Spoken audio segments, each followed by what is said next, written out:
Hello everyone, from Tony, the Scout Ghost.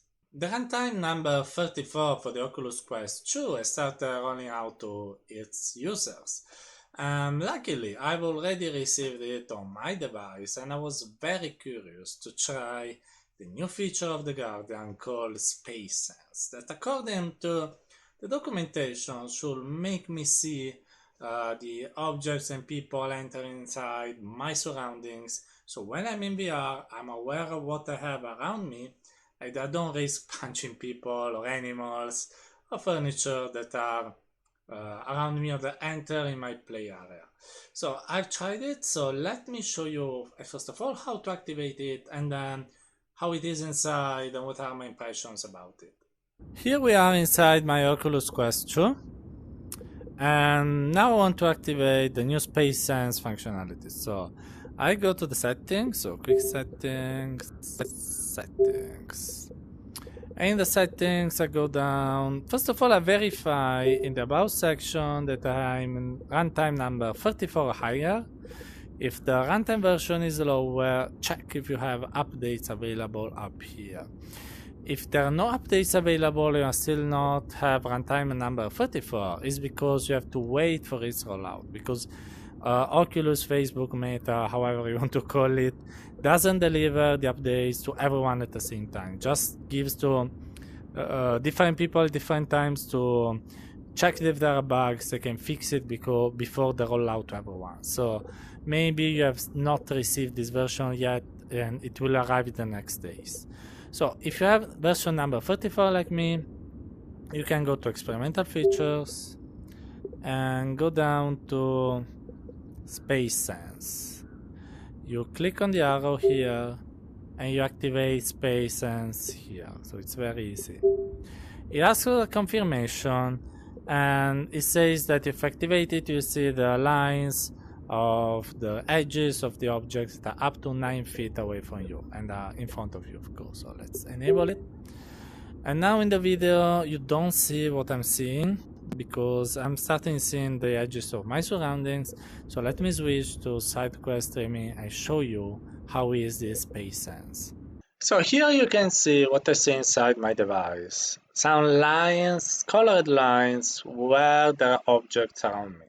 Notice that these are static objects, so I can see everything that I have around me. So not only people coming in my field of view. So if I'm in a small room, I can always see these around me. And notice that I can even see the edges of my own hands, and this is pretty disturbing. It's cool for people that come here play space because in this sense you can see them as this kind of halo, and so you know that you have to avoid something, but you lack the sense of depth. So the depth seems wrong. So here are some difficulties in touching this person, then goes away and fades away from my view. So for objects of this kind, it's pretty cool, but it's very disturbing seeing always these edges around you, even for static objects. So this is just the home, and this keeps happening also inside games. So now I'm launching Hit Motion Reloaded, our fitness VR game downloaded from Apple and SideQuest, sorry for the commercial, and see that even in the splash screen, I keep looking at these edges around me, even for the hands and the controllers. And this is weird. So in the action of the game that arrives here, here I'm in the part of the room that is not that many things, but notice that I keep seeing the edges, and this breaks the magic, breaks the immersion, the presence. So luckily this is a fitness game, but imagine this in a game about an adventure where you want to be fully immersed in a rich environment like Alex, or in a horror game where whatever may scare you. I don't think that seeing all the edges is the solution to stay more safe in VR. I think we need something that is more reactive and shows you only what you need to see for your safety and not just whatever edges of the objects that you have around you. And you notice that you see these edges even inside Oculus Link when you're using the Quest connecting to your PC. So you have the same exact problems even in PC VR.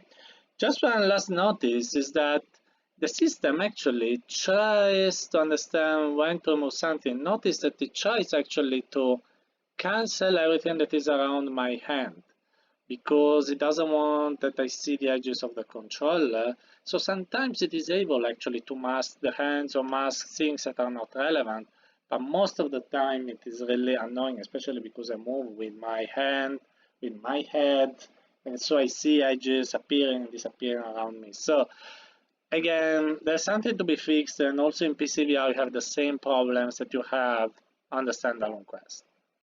So look at the color of the edges, because it is not casual, but it has a meaning. Watch the one that I have in front of me in this sequence. It is azure.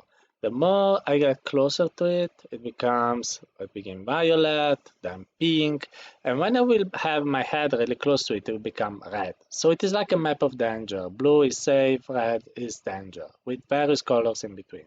Notice that this map is only computed for your head. If you put your controllers close to something, the color won't change. My final opinion on Guardian with Space Sense is that it is an interesting start, but I would prefer something a bit smarter. I mean, seeing always the edges of the objects around me, if I'm not in a home with a VR room, it's pretty annoying. I wouldn't like to see always edges of objects. I currently don't have at home like a super big room with a VR area with all empty around me. In the office is better, but at home is not like this. Many friends here in Europe are in the same situation, and this is a problem because it means that wherever I look, I see edges of objects around me. I will prefer something that doesn't show me the static objects, so that shows them to me only when I'm really close to them, when I really there is an active risk of punching them. Because otherwise, I always see edges. It's very distracting. It breaks the magic, breaks the immersion, the presence. While it's very good for people coming next to me because this way it's safer for me to play. So I will prefer this to become a bit smarter. So thanks to the tracking of the features, the headset understand what is static, what is dynamic around me, and how much I am close to actually punching something. So of course this is still an experimental feature, so I'm not saying that it is bad work. They just released it as experimental, blah blah blah. So there is time to improve, but at the moment it is like so and so. And that's it for today. If you enjoyed this video, please like, subscribe to my channel, and send me big hugs, and subscribe to my Patreon if you really want to support what I'm doing. For now, I really wish you a great day in AR and VR. Bye bye.